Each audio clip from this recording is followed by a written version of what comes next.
I'm ready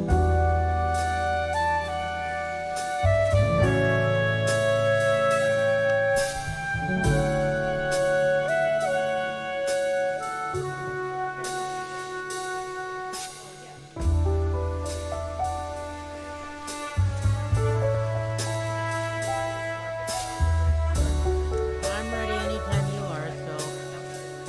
Okay, you want to give me the count? Wait, let me see who's going to do the Pledge of Allegiance.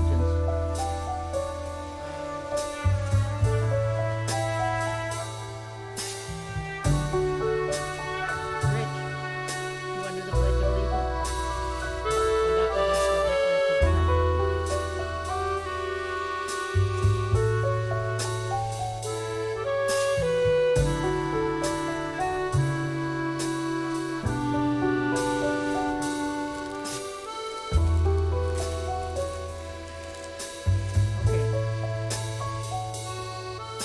Okay, I'm ready.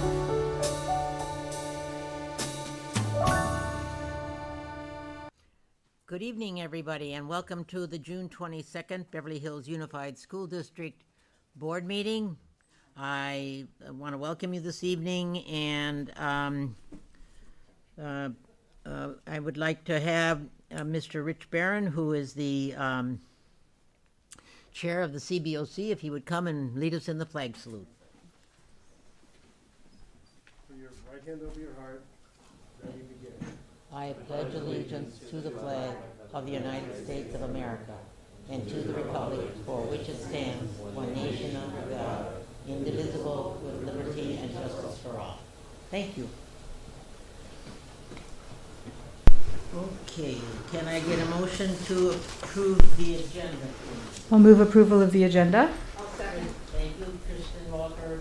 Truman made the motion and it was seconded by Dr. Stern. Thank you. Okay, was there anything to come from the closed session, Dr. Brady? Yes, President Marcus. The board has voted 4-0 in favor of settling EEOC case 2020-1143102. Thank you. And now at this point, we are going to have our annual report from the Citizens Bond Oversight Committee. Would you like to introduce the chair, Dr. Breggy, or do we want to go right directly to it? Sure, we can jump right into introducing Mr. Rich Barron, who's known for a long time, who has provided many years of service to our school district, along with his lovely wife as well in the classroom. And we're very excited to hear about your report and your update for the board this evening. So welcome. Thank you.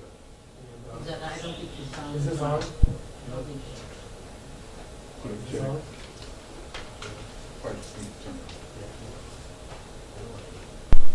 Okay, I had to touch the button. Okay, yeah. Okay, and I have brought two of our actually newest members who have been hardworking this year, Don Weiss and Nathan Kruger, who actually wrote the report this year, which is very impressive. Less than 6 months on the CBOC with a lot of help. They, did a lot of work. So first of all, I want to thank the board for this last year with the audit, with the expanded audit, which was really helpful.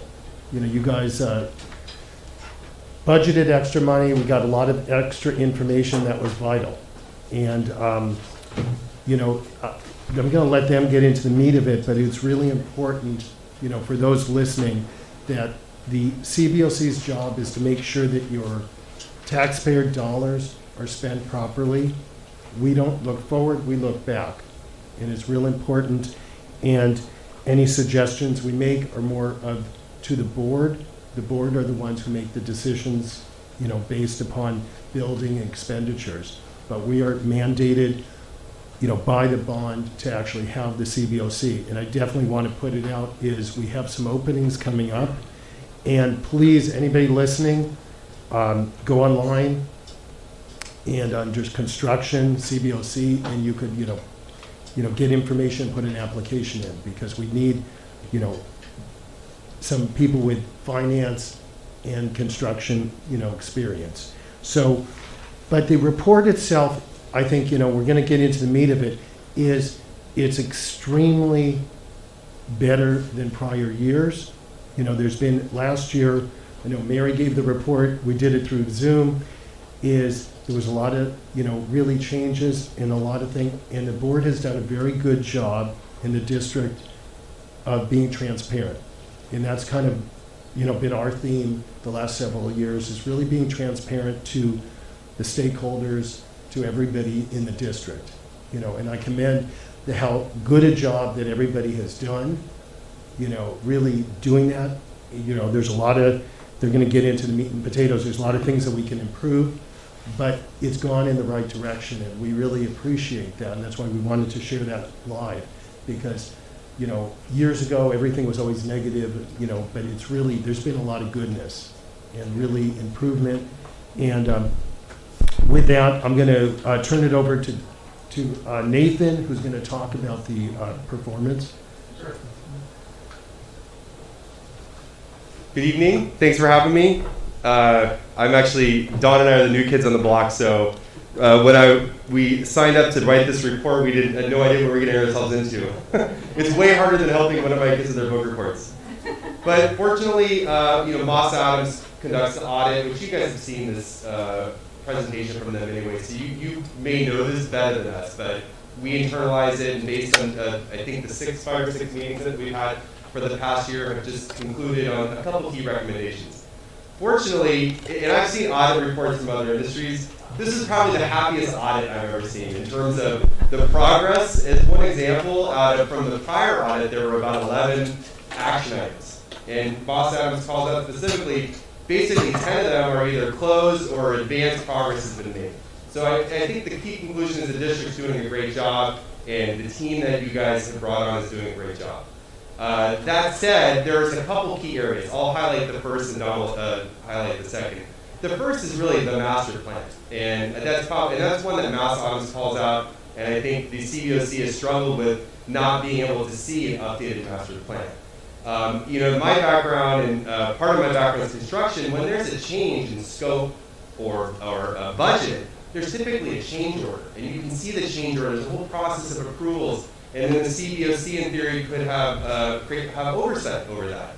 But the reality is that when there's change in scope, as far as I understand, there's been just incremental changes to the master plan agreed upon in board meetings. But the problem is it's never really published holistically. There hasn't been a holistic, detailed master plan published since 2018. So the current master plan listed on the public website is 2018. So it becomes difficult for CBOC to provide good oversight and for the constituents to really understand, what's the plan and where are we at. And so I think this is addressable. So the hope is that going forward, and this is really from Moss Adams and from the CBOC, you guys could publish regularly a holistic, in-depth master plan, and it just creates greater transparency. So I think that was really the key conclusion from most of the stakeholders. So that said, any questions? Does that make sense? Okay. Don was going to highlight one other for us. Thanks a lot. So thanks everyone. Thank you for having me today. My name is Don Wise. With my day job, I'm Managing Director in Global Markets at Wells Fargo, focused on municipal securities trading and the rest. So I've been around this for some time in municipal broadband. This is my first time on a committee like this. And the one other point that we brought out, just on the final page of the CBOC comment, is the audit report timeliness. The fiscal ends June 30th, and the audit reports came in March 29th. And so 9 months after the end of the fiscal, we're looking back, and as Rich said, Nathan and I are the two new guys on the block. We weren't there. But to try to look back 9 months later is tough. It just doesn't, it's such past. It's going back to my 11-year-old's math homework 9 months ago. So it's just not going to work. So that's really the one key thing that we came with in timeliness. If there was a way, we understand that we couldn't do a second audit. It would be too expensive, too much time consuming. But if there could be a greater degree of fluidity to the reports where we could be in touch and see what steps were being taken to move forward on various issues. So that was the key point that I had to take away. Any questions?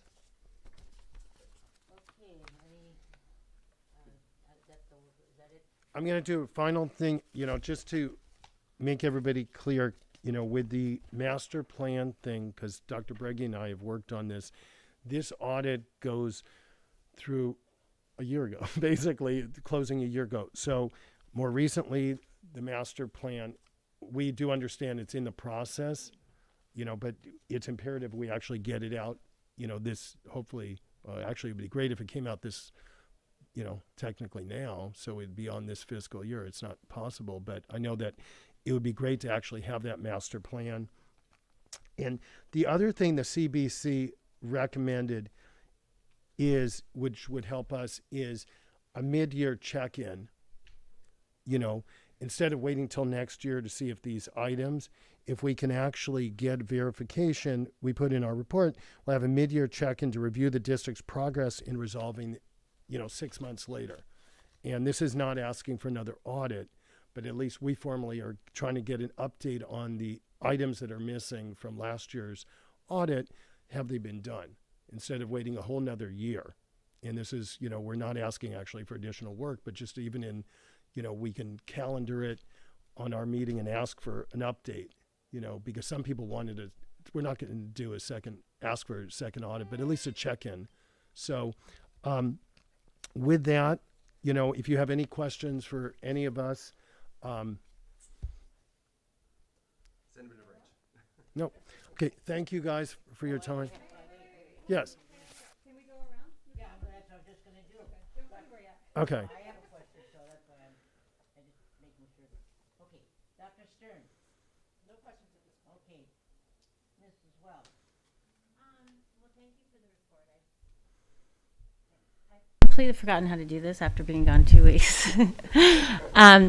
Thank you for your report and taking the time to do it, and especially being new on the COC. I really appreciate that you jumped in and volunteered to do that, and I'm looking forward to you staying on the CBOC for future years. It's really great energy to see all the new members on that committee, so I'd like to thank you for that. This report is great. I had a couple, I think we've talked about the master plan, and I know that Dr. Brady probably has a better idea, but I know there is a date in mind for that to be updated. So I think that's a great point, and I think part of that energy of requesting that and asking for that has helped to get us there, and so I think that work well done. For the timing, Dawn, when you're talking about more fluidity, can you expound on that a little bit more? Like how do you see that working? It's a little difficult just because I'm so new at this. I've attended, I think, all of 2 meetings, so Right. we're trying to get it together. But I would think that there would be some way in which, the audit is an ongoing thing, all year long. And so I would think we would be able to reach out through the auditors to look at some of the work product that they're assembling. There's a number of instances where they talk about payments are not made within 30 days or something like that, which we felt was basically de minimis.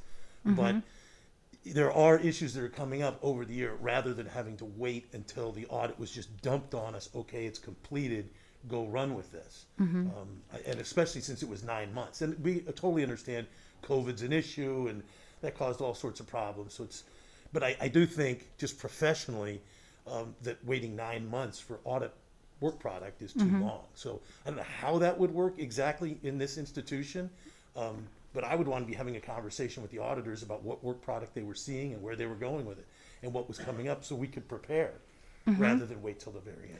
When is, Dr. Breggy, when is the audit for the next year? Like when did they start that Knows the exact pre-work? date. It seems to come out fairly quick. Thank you. In a normal year, the audit cycle actually starts in the spring, and then it continues through the fall. So in a normal year, the auditor will complete his audit in October, maybe November, and bring a draft to staff by November. And it's usually presented to the board in December. So last year, of course, was not a normal year. So our hope is to get back into a normal cycle. The auditors were all given an extension by the state of California to get those extra months, but I don't think they had that extension this year. So they're going to have to be on their toes. And when they first start, they meet with you, and they also meet with the COC to talk about, what that work product looks like. So maybe at that at the start, Don, is where that conversation can be, because it seems like that's in the cycle of getting the report. It's kind of in the middle a little bit. Okay. Yeah, we look forward to engaging with the auditors and with Wade and the rest of the team as we kind of figure out, you know, again, with Nathan and I coming on so recently, we'll look forward to engaging in that product and try to tighten things up. Okay. Thank you. Thank you. I'm thrilled that it was such a happy audit, to use Nathan's words. We felt that way when we got it too. Glad to know that you agree. For sure, happier.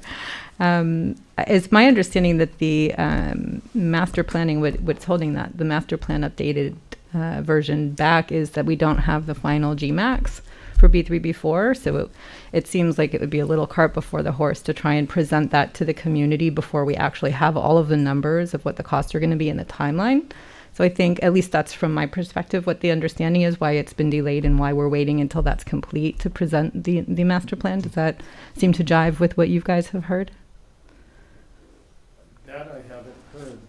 We have not been exposed to that. But I think one part of the thing is, even if it's not, and I know Dr. Breggy, we've had meetings about this, is I think it's imperative, even if there's a couple of categories that aren't complete, it's kind of like, for example, if you don't have a master plan and a full budget with all the updates and changes, I don't understand like how something could come in under budget if there was not a budget, and in things like that. So if there's a budget, then we could say, oh, something came in underneath, and you could see the historical. And this is what we had a long meeting about this in, I think, February. That historical, what was the original date for completion, going through the process, so everybody sees the transparency of what the project, and everybody knows the costs have gone up. Materials, labor, everything has gone up, but at least people can see. And I think even for you guys on the board, you can actually see where the project is going, because and we've talked about this at CBOC, every expenditure has been approved by the board hasn't necessarily been given all the information about the budget, how much actually the whole thing is going to cost, that I'm aware of, because we haven't been. So it's imperative that you guys given the good information like us, so you can make, okay, this building is going to cost so and so. This is the budget. This is, and right now, we haven't seen that, and we've been asked, and that's the concern. We don't necessarily inferring that anything's being misspent, but it's just that nobody knows, because there hasn't been a budget in a master plan since, for many years. So I don't disagree with you, and I think actually what we're saying is very similar, though. In order to look at the budget and to look at what's been allocated and the timing, then we have to have some of the more defined terms, because otherwise it's just a proposal. So I think at least that's what my understanding is. That's what we're waiting on. And so hopefully in the not too distant future, maybe by the fall, but end of summer, we'll have some more information. But I think even a partial, if you can do the projects that are budgeted, that have been approved and stuff, it would be helpful. Even B1, B2, the final master plan, all those numbers and stuff in a easily read format would be great. And I know that the consultant and all of us have worked on the formatting and stuff, and just, be great to see that. Rich, if I could just, for sure. So I think what Moss Adams, obviously, a comprehensive master plan is ideal, but it's difficult. To pull it together, you want to have all the variables, the new GMAX contract. I think what Moss Adams calls out, though, they talk about the incremental changes that have been voted on against the master plan, and they talk about plan changes from the original approved document should include, but not limited, information. This is what really they're asking you guys to publish broadly. Information surrounding the proposed change, basis for changes, estimated cost impact, estimated schedule impact, associated change, cash flow timelines, all those changes. So there isn't a lot of transparency with those incremental changes, which, like I said, my construction background, that usually comes down in the form of change orders, but instead it's coming back through incremental votes on changes of the master plan. And am I understanding the process correctly in terms of how you guys have approved a master plan? alterations? I wouldn't really characterize it as master plan alterations. What comes to us is when there's been a proposal or a bid, and there is new or not considered work that is discovered, an addendum will be brought back to us saying, well, it used to be, let's say, $6,000. Now it's $7,000. Here are the reasons why it was approved on this date, and so we're asking for the $1,000 difference. That's the way it's presented to us. Yeah, and I think that's where it getting published in a transparent form publicly, I think that's maybe where there's a gap in both the CBOC and I think the broader community just doesn't see that. I guess except for going through minutes of these meetings. Mm-hmm. Right, the agenda. So I think we're trying to bridge that gap. Mm-hmm. So I think what you're saying Yeah. and what Moss Adams is saying is that it's in a more presentable, a more readable way for the CBOC or for the public to see when the changes are being voted on, what that impact looks like in the big picture. And I think the hesitation is that they don't have all the numbers yet, so they don't know the full impact of the big picture. And so there's a hesitation to put information out before they have that they have it. But there has to be some sort of happy medium in between where there are more updates in between those two places, because exactly. I mean, even the original budget is not a finalized budget. In many ways, it's a proposal as well. You're just I mean, we understand it. You're rolling it's up evolving. estimated costs and into putting those numbers, and they're going to morph and change. And I think everybody understands that, but. To see those changes get incorporated in a bigger picture instead of digging or looking, it makes it easier to just look at and move on than to spend time looking for it. Yeah, exactly. But so So you understand the intent of what Completely the CBOC understand. recommendation I wonder if where we're getting hung up, because I know this has been an ongoing discussion for a little while, is really just what we're calling it, the master plan versus like a status update. It sounds like what you guys really want is a more regular status update. Well, that and the fact that the most recent full master plan hasn't been published since 2018, there's obviously an appetite for that as well. Correct, but yeah. obviously, we're not going to expect you to update the full master plan every 3 months, you know. Right. Thank you for saying that. That's Yeah. actually, No, that's the we point that I get was it. coming to. That But I for would imagine regular, on an annual basis, it probably could happen. Yeah, that totally makes sense. But I think for the sake of transparency, that what you're talking about is really more of the status update of the interim, maybe month to month or, every couple months, quarterly, whatever. yeah. Right. So the master plan would be more of an annual update, and a status update is what you guys are looking to accomplish to have more transparency on these things. You said it perfectly. Yes. Excellent. I'm so You glad. you should write our next report. Thank you. I think I'm going to pass. But I wanted to thank you for your presentation. And there was one other thing. Oh, Rich, you were saying for the check-in, Pam Johnson comes to your meetings. Sorry, I was getting confused with Pam Krausauer. Comes to your meetings, right? Your CBOC meetings? Correct. So she would probably be the best person to ask for this kind of update if you guys are working, if the audit is taking place and you guys are looking for information about what, like the mid-year check-in you were talking about, right? It's She'd be a good certainly person to Yeah, provide yeah. those kind of updates. Yeah, a good place to start. That's where we'd start probably. Okay, I like it. Thank you so much for all your work, guys. Appreciate it. I just want to chime in here for a minute or so. Thank you.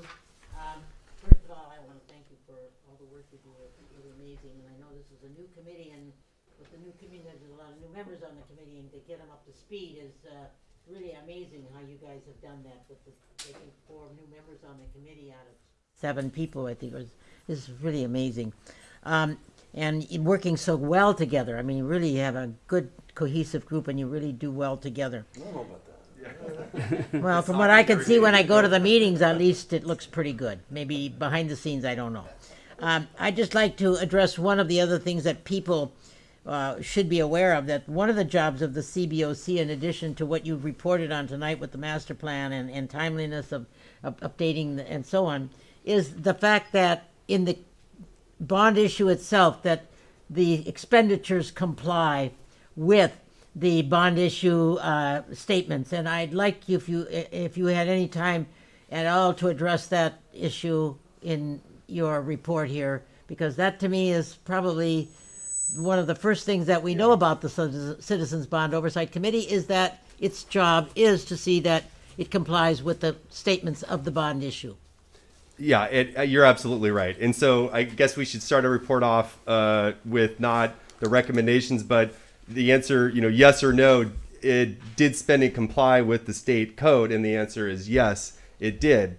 And so, which is great. I think the only caveat, again, what Moss Adams called out is water under the bridge from a prior fiscal year was just, the need to continue to report on any legal expenditures which were brought up in a prior audit, which were of concern and, potentially deviated. But I think that is over. And I think this year, let's see. In bold, in our final version, bond proceeds were used only for listed projects under Measure E and BH. So let that be the tagline of our I just presentation. want to make sure that gets out there to the public because Absolutely. I think they need to know that. Yep.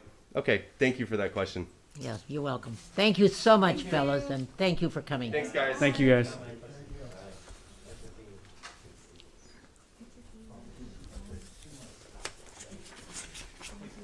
Okay, we have the public hearing period now, I believe.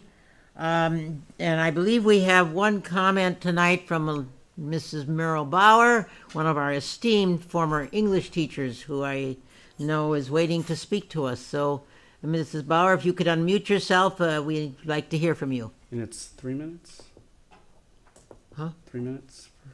3 minutes. Well, no, she needs 6 because someone has granted his time to her. So there's 6 minutes on that, according to the instructions, correct, Mrs. Crashauer?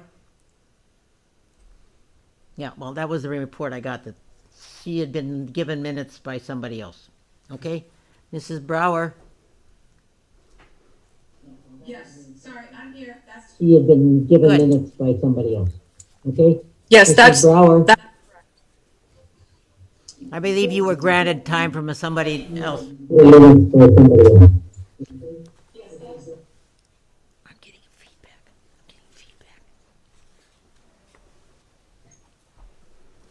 I'm getting feedback from that screen over there to this. I'm hearing an echo from, I think it's on Pam's computer, but Mel can start now.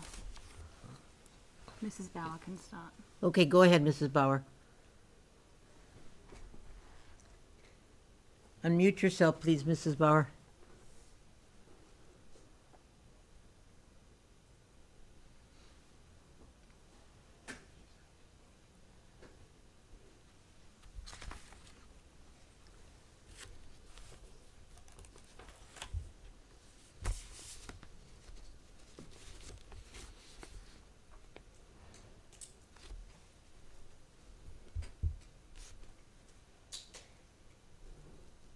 Ms. Bauer, are you there?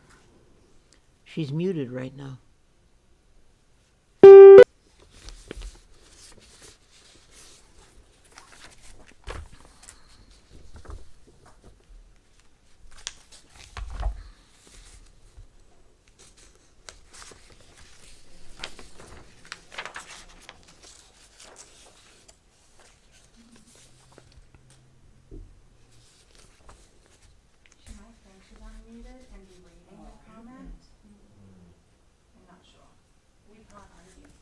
I don't have her comments.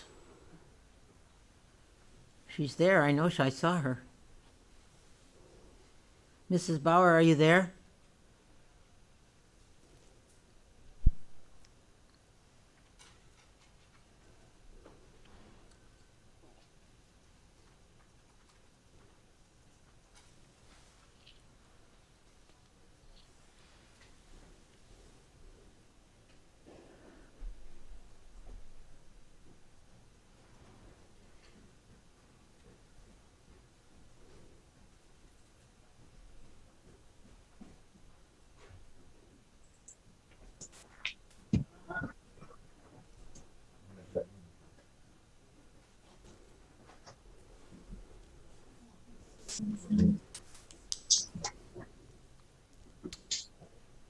Mrs. Bauer, are you there? Yes, I'm here. There she go. Thank you.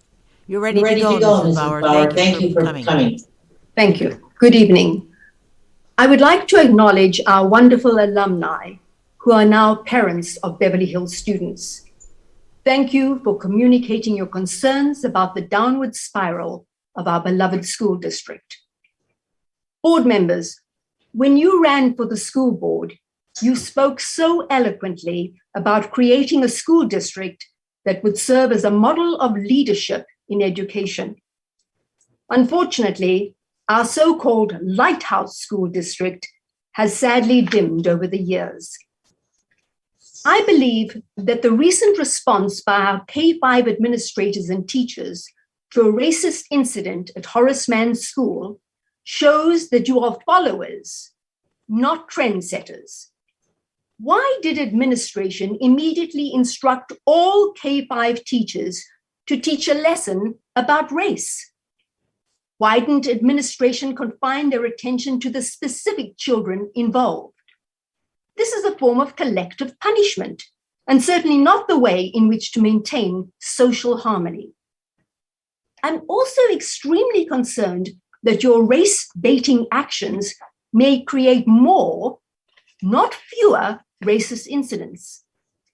During my 30 years of service in this district, I never encountered racist behavior. Students thrive socially and academically in a positive, nurturing environment. Unfortunately, the focus has shifted far from academics. The issue that dominates our lives today is racism. In the June 10th edition of the Beverly Hills Weekly, a member of this board was quoted as saying, "Education on a whole negatively affects certain groups, but I don't think that math is racist." How bizarre is that? To what groups are you referring? How can an appropriate education negatively affect any groups? Effective pedagogies teach kids to think critically and encourage curiosity, debate, investigation, and above all, free speech. I fervently believe that character education should be woven into the fabric of the curriculum. Through good literature, students discover that evil triumphs when good people do nothing. They also learn about the horrors of racism and the positive ways in which to overcome such evil. In my 8th grade English classes, students followed the amazing journey of a poor young Black man, Richard Wright, from the segregated Jim Crow South to the North in Black Boy. Through learning to read and write, Richard managed to overcome many of life's challenges and become a successful author. In The Diary of a Young Girl, students observed the successful journey of Anne Frank's internal growth and development while in hiding from the Nazis during World War II.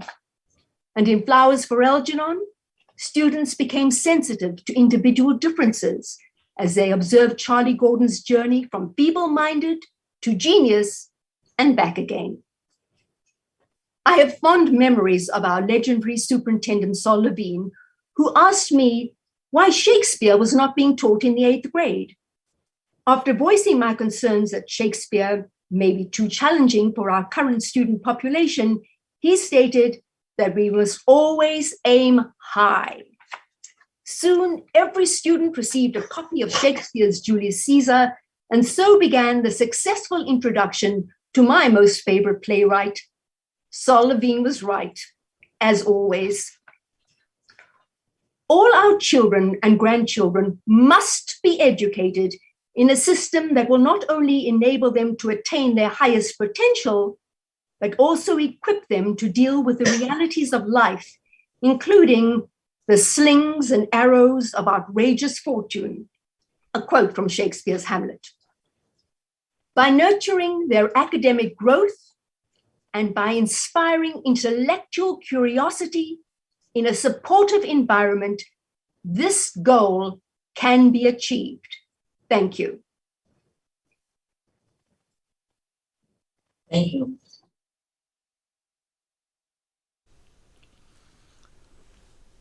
Okay. Does anybody want to pull any of the consent calendars? Anybody want to pull something? Mrs. Schuman, I want do, to pull yes. 9A? I am going to move approval of the agenda minus item 9A. Okay, hold on. Tristan, approve the agenda minus 9A. Anybody else want to pull one? No? Okay, thank you. Can I have a second to the motion? I'll second. Okay, Dr. Stern, second. All those in favor? All those in favor? Aye. Okay, thank you.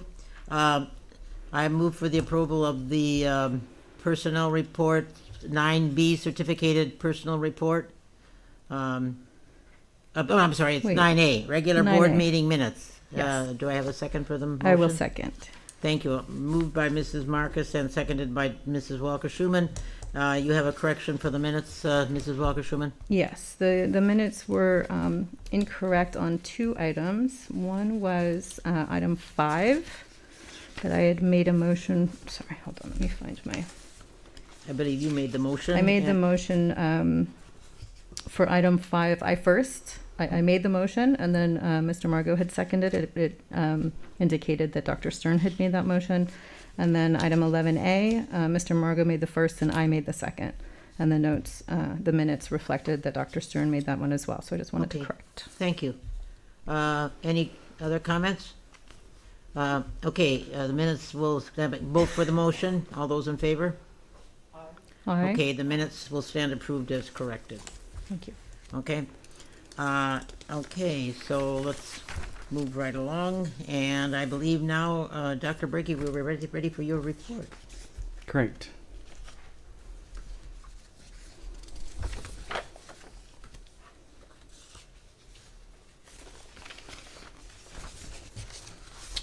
Good evening, everyone. I want to start off with some really great and positive news with our graduation ceremonies at Beverly Vista Middle School and Beverly Hills High School. At our last board meeting, I was able to share with you the same day of our board meeting, we had our 5th grade promotion at Horseman. So we were able to get those pictures to you. This was really such an incredible opportunity for us in such a short time to be able to celebrate our 8th grade students moving into the high school and also our seniors at Beverly Hills High School. It is amazing the mountains that were moved to ensure that we were able to provide a ceremony that everybody could be proud of. And I really want to thank the graduation committees, the parents, and Beverly Vista Middle School, and also at the high school, our PTSA, our PTA, our administration at both schools. Ms. Starkins spent days there as well, pulling these ceremonies together that normally 4 or 5 months are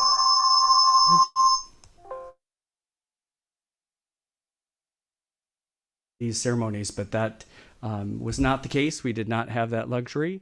And so what we were able to do in really less than 30 days was nothing short of a miracle. And I just want to thank everybody. It was just so wonderful to be proud of it. And we actually, some great things happened this year that we know we want to incorporate into our ceremonies as we move into the future. So there's just a bunch of shots in a collage from both graduations.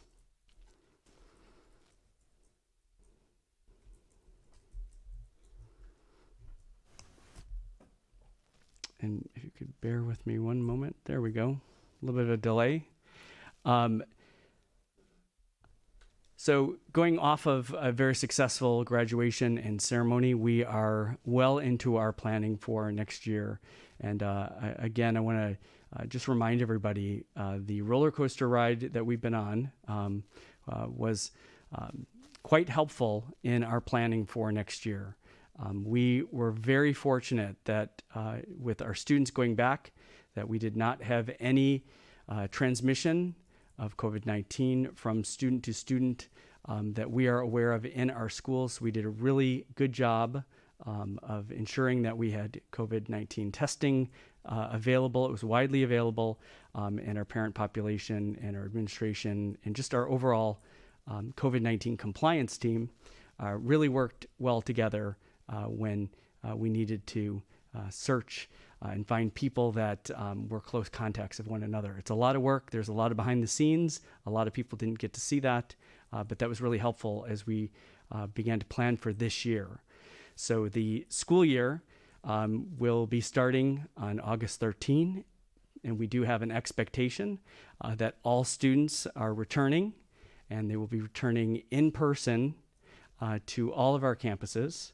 And we're very excited to be able to offer all of our programming in person like we did pre-pandemic. We've been waiting a long time for this. We're ready for this. And we have all of our protocols in place. We do have an independent study, which is something we've always had. We're required to have one. And that is the same as the way it was before the pre-pandemic. And so those students and families, there is some documentation needed. These are for those students that have health issues.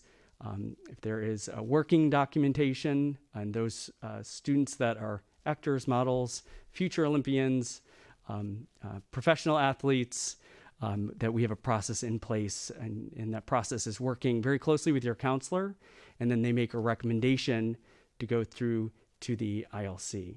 And so just like the pre-pandemic, that is in place for our school year next year, but we are expecting all students to return in person along with our staff, and we are excited to welcome everybody back. And sorry, there's a little bit of a delay here.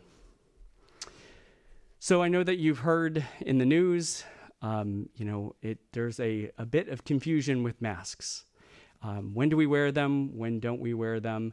And so I want to be really clear with you that the latest update is that if we are outside, it's really, you get to choose whether you want to wear a mask or not. But if you are outside, whether you're vaccinated or not, that you do not have to wear a mask. And that goes for even being on our school grounds. But inside, as you can see today, that even though we're in a smaller environment, we're in a school setting. And so since we are inside, you can see that we're still wearing our masks, and that's where it remains today. So we are following the latest LA County Department of Public Health order, which is aligned with the Cal OSHA standards. And so that's where we are now, and we will continually update you as this changes. Another change is that people that are vaccinated, in many other workplaces, you can take off your mask, but we are still following that Appendix T1 that we've been following for the last 14 months. We are still following that public health order, and that still has us wearing masks inside. However, vaccinated employees do not need to be tested or quarantined unless they are showing symptoms. On to some more positive news here in just a second, as it will pop up with my delay.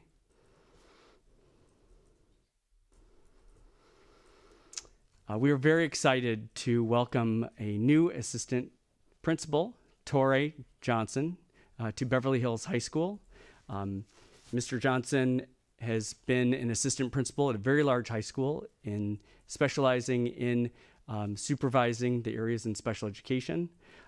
This was one of the strongest assistant principal interviews that I have been part of. So I want to thank Mr. Mead and his team and Dr. Horvath for putting this all together so that we had an opportunity to meet and interview Mr. Johnson over a period of time. And he was by far our number one candidate. And so we're super excited that he will be joining us July 1st, and we look forward to formally introducing Mr. Johnson to you shortly. Some more exciting news, and I would like to have Mr. Ellis come up and Ms. Starkins to the podium. Sorry to surprise you. This is going to be a little interactive opportunity that I didn't share with you. So we've been talking about some awesome things that are happening with our facilities, and we're just so excited to very soon have a formal kind of open house for our swim gym and all of the improvements that we have made over the last several months. And so we're going to have a soft opening coming up so that we can show off our facilities. And so this is just a picture, just kind of warm up our activity that we're going to have here, that our students were the first to jump in after several months of not being in the pool, and just with all the new paint and all the floor and the list of improvements that we have it looks like a brand new in a different place. And we were able to capture our students being able to first to jump in on Monday morning at 7 a.m. and there they are in all their glory jumping back in. It was a long time, but it was well worth it. So in just a second, what's going to pop up here is the swim gym before, and it will give you an idea of what you're used to seeing if you have been going to water polo matches or basketball games. You can notice here in just a second the turquoise beams, the really outdated walls and colors here, and you can see on the outside of the swim gym, you can see that kind of iconic look to the swim gym that's been up for quite some time, that's kind of fading away and very dated in appearance. But this gives you kind of an idea of what the swim gym looked like before.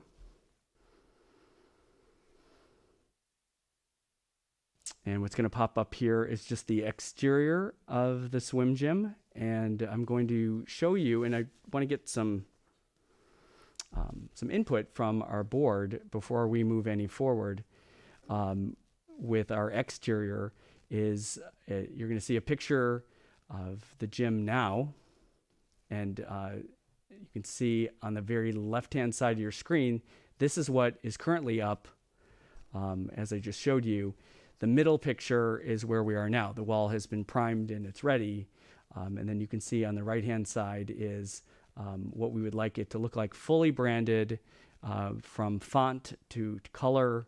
And it just really pops. And so we want to share that with you, not only having the Norman right there in the front and center, but also then we have our shields and we have the name of the high school proudly displayed. Right below it is an area, I'm not sure if you have noticed this walking in this direction to the swim gym, but this is off to the side. So kind of facing the tennis courts. And so what we thought about for this area, because there's really, when you look at this area, there's no other branding, there's no other identifying feature. And so to have the legacy crest on this area would be just a great photo op for people. It just would really pop in this area. So this is something that we were thinking about putting in this area. I mean, just going through the graduation ceremony, I remember having the conversation with Ms. Starkins where we were watching people actually taking pictures right in this area with really nothing behind them. And we thought that this is a real high traffic area that could really show off our branding and how proud we are of our high school.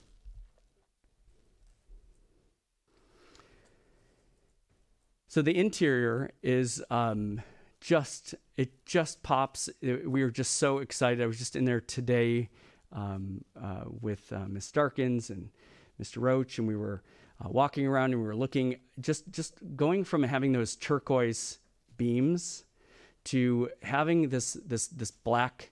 It just really expands the space in the area. And this is such a unique space. So if you're not used to seeing anything other than this, if you get out there and you see other gyms and other schools, this is, I believe, one of the most unique areas and facilities in the world. And so we want to treat it as such. And we also want to be proud of it. And we also want to brand it appropriately. So on the left-hand side is an idea and a thought about using that wall. And it's the same direction on both sides, but it gives you kind of an idea of what it would look like if we had a design that was fully inclusive of, our Norman, the BH, the Beverly Hills High School, with the orange and black on the left-hand side. Or another thought was, you can see on the bottom right is you can see where we toned it down a bit, and we had pulled out these features out of that background. So before we moved any forward, we wanted to get some ideas and some thoughts and some feedback from the board about which idea you like, either the left or the right. You want us to put our little podium right now? Sure. Okay, Dr. Stern, what's your thoughts? I like on the right. I think it looks clean and it looks good. I like the three different elements in the graphic. The three that are spaced out there. Okay. Okay, Mrs. Wells. Well, I like the idea of adding those elements. It may be a little busy on the left, but maybe somewhere in between. I'm not sure. So that would be my direction. But I like the idea, absolutely. And I like your Instagram wall on the outside. I think that's fantastic. Yeah, we love that. Mrs. Walker-Schumann. I love the exterior. I'm so excited about that. That looks amazing. The interior, I love the idea of it. I'm not sure I actually would go 100% for either one of these, but maybe something in the middle. I really love the legacy crest, and I'd love to see that on the inside of the swim gym, not just on the Instagram wall. But I'm totally supportive of doing something on that wall. So I'd love to see like another option or some hybrid of these two. I'm afraid that the orange and black background might be a little bit like dizziness inducing on such a large scale. Yeah, I mean, we loved it at first, but then we were also looking at it from a perspective of actually going in there. And actually, Miss Starkins said something that I thought was really, really important, and that is that there are just thousands of pictures that are taken every time there's an event, and so and that may be a problem when you have something so busy and so bold. And I like that Ms. Starkins had pointed out too that it's important to kind of fill that wall, but maybe not something as busy, because we do want to be able to when there are photos and when there is some video, that we are able to capture our own branding. So the branding having on that wall, and I'm going to show you shortly just this on the other opposite side, just the importance of having the consistency of our brand on both sides. Yeah.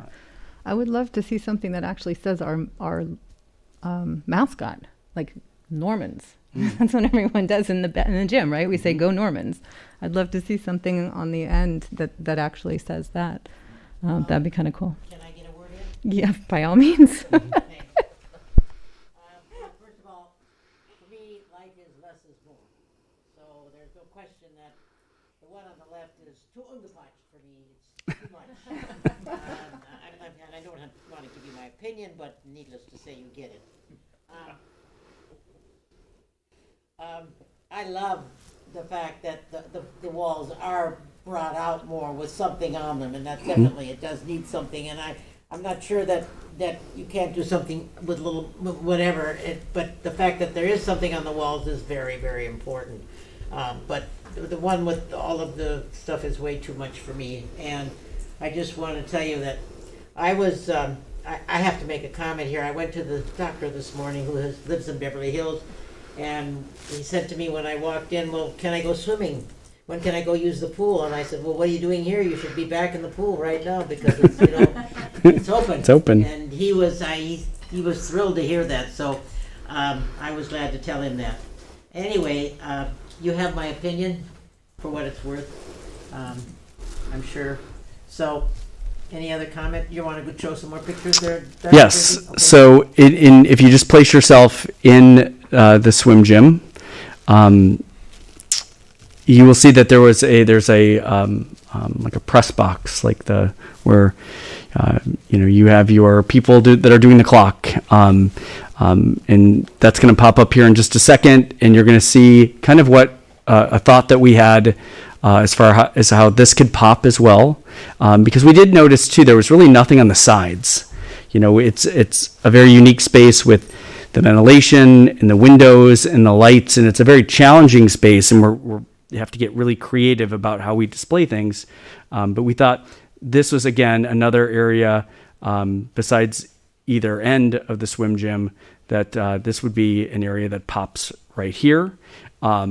And then just on the right-hand side, the movie with Ben Affleck, they used this as a mock-up when they used our facilities to make that film. And then the bottom right is just the way that it looks right now. So I really want you to concentrate on what it looks like right now, because in the difference. This is the difference that, and something that we've been really working on. As annoying as we've been, it's like this is the reason why we've been doing this. Because if you see this and you are a visitor and you walk in, it shows how proud we are of our facilities. It's the first thing that we do.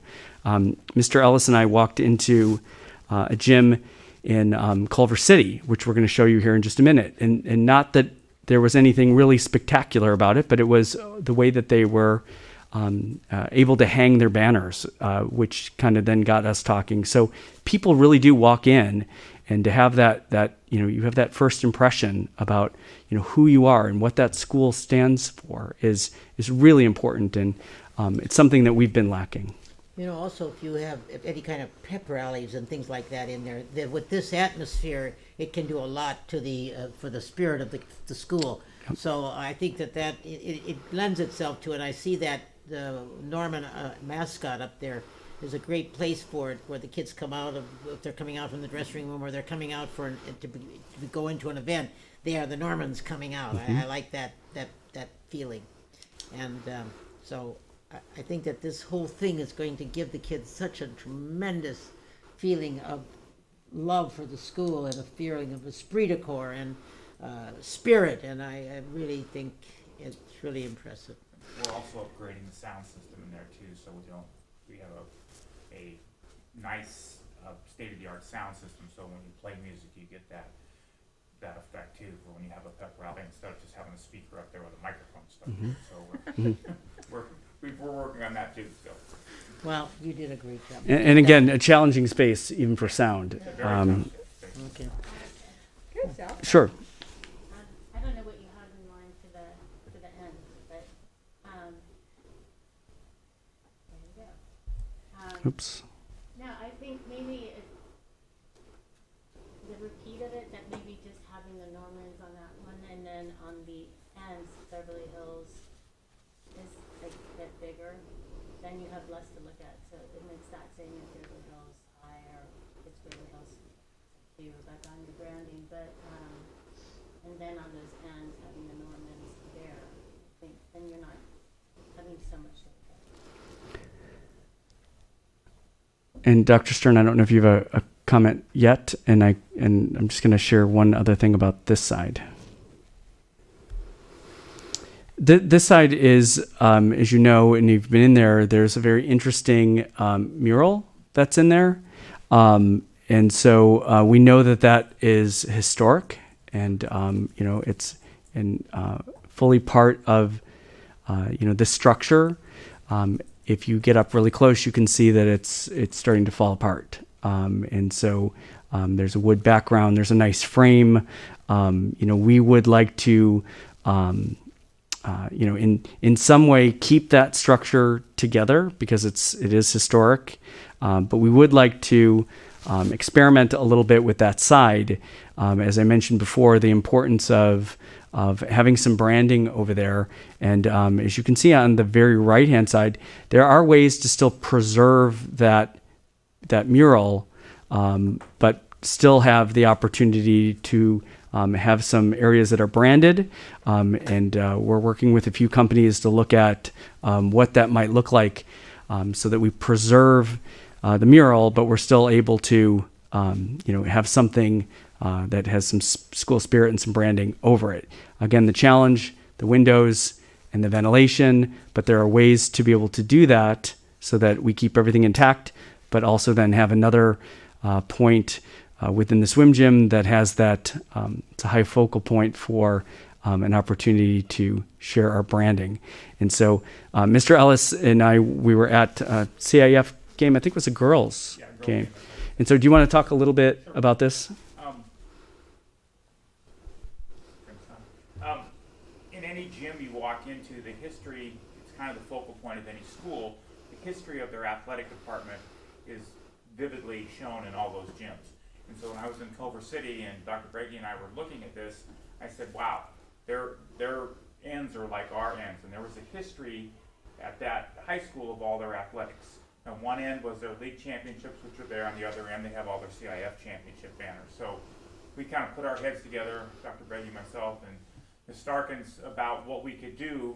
And so what we thought we would like to do is hang our CIF championship banners on one end of the gym. We have some basketball ones. We've got some old tennis ones. We have a brand new tennis one this year.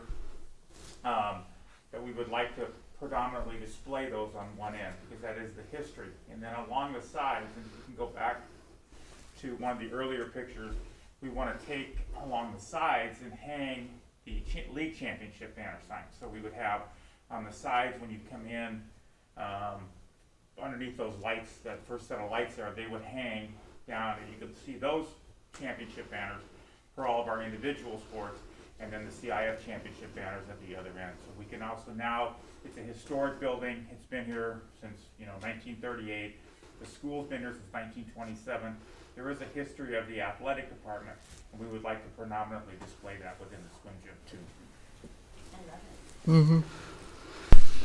And now that we've stolen all the thunder from Ms. Starkins, what did we miss? Because we've learned so much from you about just. I think my job's done. I think you did a great job teaching us.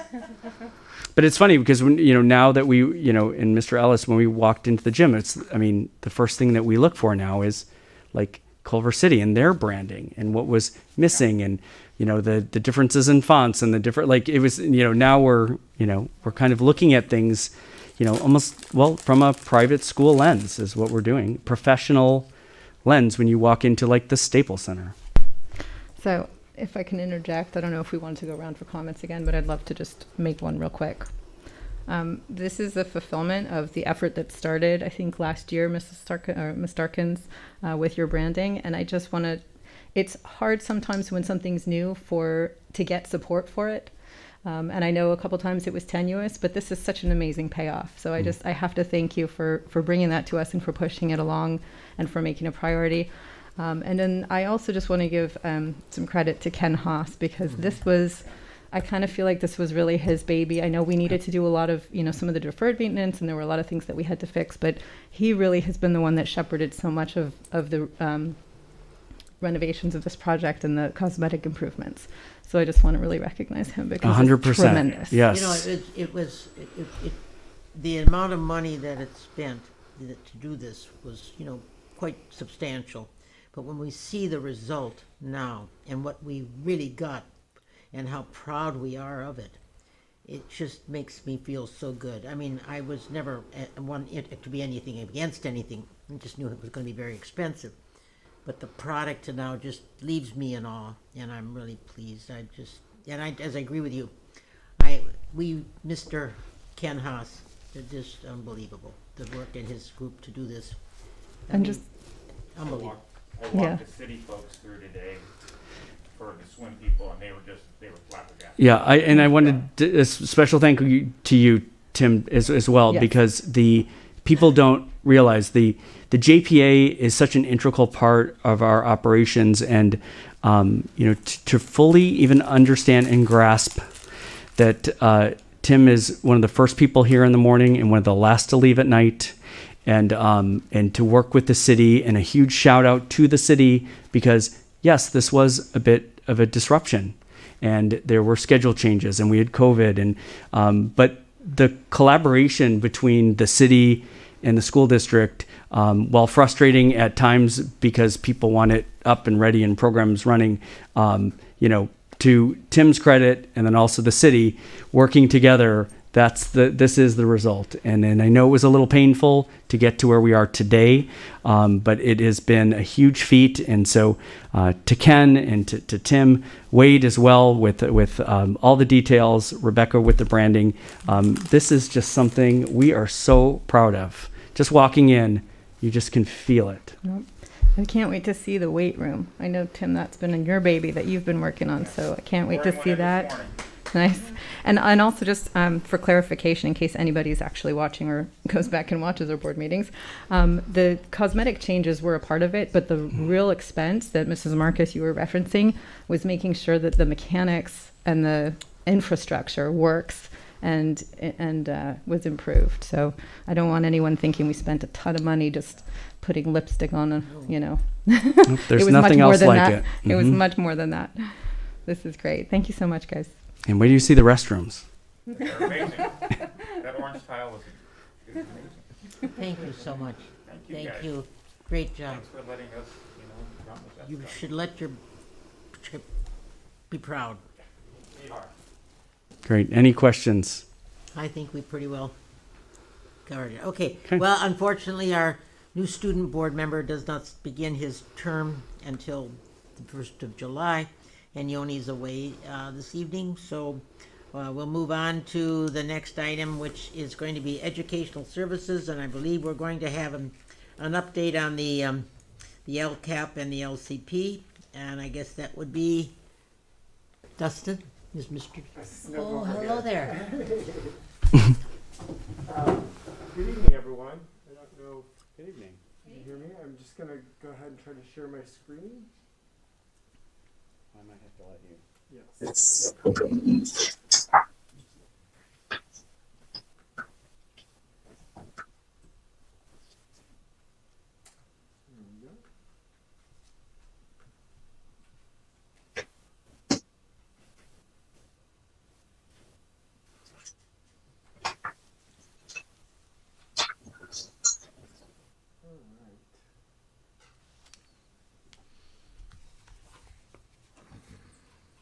Good evening again, Board of Education members. What you'll have is, I'm kind of just providing a context for the two documents in which we're making recommendations as a district cabinet level administration, teachers, community members. So many people have hands in both of these documents for your approval this evening. What I hope to do through the next couple of slides is be able to show not only the community, but also you, how our work through the strategic plan actually affected the draft and the creation of our local control and accountability plan. And so you'll have two documents, and I'm going to kind of separate them real fast. Is the first document, just by chronological order, that's the way that we posted it, really is just closing out previous years. So previous to this administration, we had a LCAP that went into play in the year of 2017. So we were functioning under that LCAP from 2017 till the year of 2020. You'll see a lot of the stuff that we are closing out in that plan was from 2 years ago, prior to the pandemic. During the year of the pandemic, we were actually supposed to submit our new LCAP, which was supposed to start in the year of 2020 and run to 2023.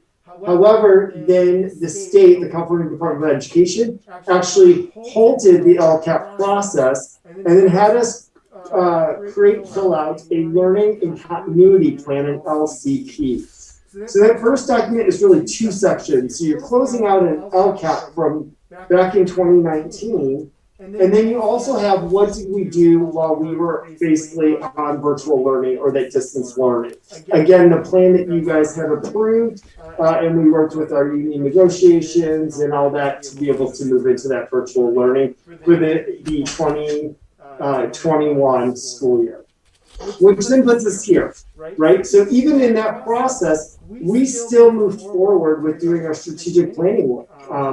Just, I think, a month ago, we got to stand up here and be able to show everything that we had accomplished through the strategic plan, regardless of the pandemic. You'll see all of that reflected in then the last document that is posted, which is our proposed, our recommendation to you as a Board of Education is the LCAP for the 21 through 23 school year.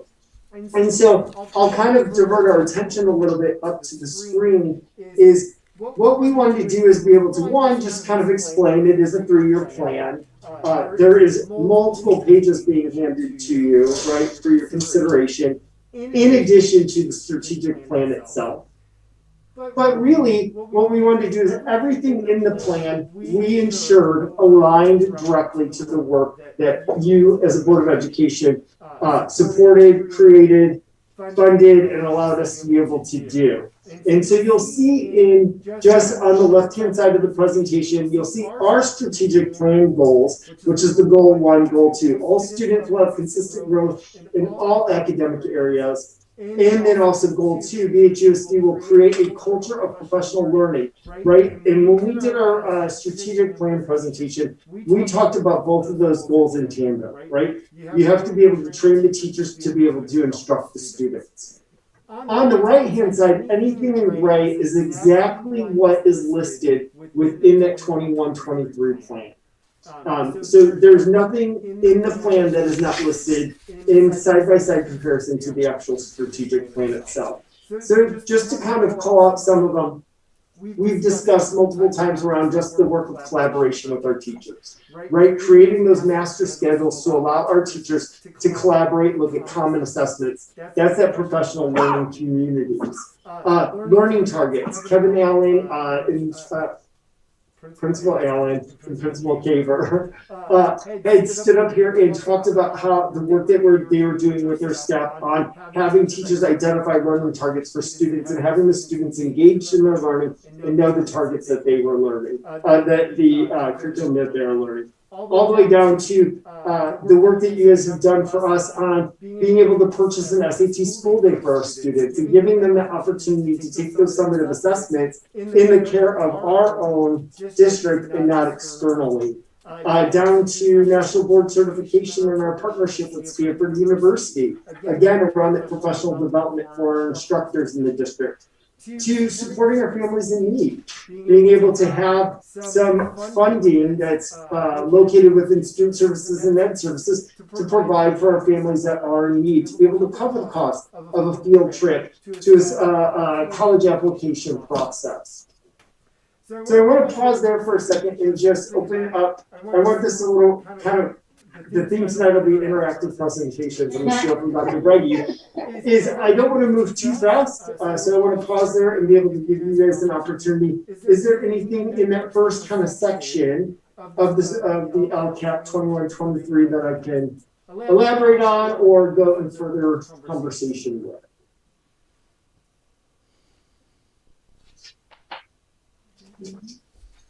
Dr. Stern, anything you want to mention? Can you tell us more about the intervention and credit recovery? I know over this summer there was a requirement, right, for children who got 2 consecutive Fs in math or ELA that they had to take summer school, which I think is great. But can you tell me a little bit about that? Yeah, absolutely. So that's probably the most robust bullet on that whole list, because it isn't just about a summer program at all. So intervention process actually starts during the school year. We're very fortunate in Beverly Hills to be able to have, we have ELCs, which are English Learning Coordinators at each of our sites. And so we have one at Horace Mann, Hawthorne, BBMS, and then 2 actually at the high school to support English learners. That's part of that intervention process in there. In addition, we have at Horace Mann and at the middle school additional staff, our Title I coordinators or Title I intervention teachers, to also support students that may be from socioeconomic disadvantage or identified based off of a learning gap or learning loss. Outside of that, then outside of the supports that we provide during the school day for our students at ELA and in Title I, we also offer outside of the school day tutoring. So those things all lead up to then also the summer programs. And so when you look at the word credit recovery, that's being able to support them in recovering high school credit, making sure that they're on track for graduation, but also then the mandatory summer school the optional mandatory summer school opportunity, where we offer for our ELA, our Title I, and then any student that has failed 2 consecutive semesters of either ELA or math. In very high attendance, the program has gone off without a hitch, and I'm very appreciative of all of our teachers that are still here working with our students and the families that are getting our students here on a daily basis. It's running 5 days a week. Mrs. Wells. I have any questions. Okay, Mrs. Walker-Fuhrman. I would just like to make a couple comments here.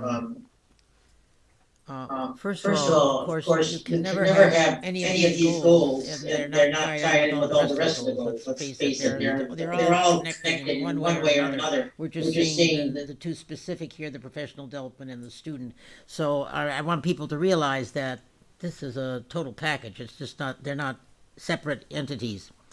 And would you explain a little bit about your instructional coaches? Are those our IAs or are those something else that is? What are the? Nope, that is the position that BHEF helped us secure.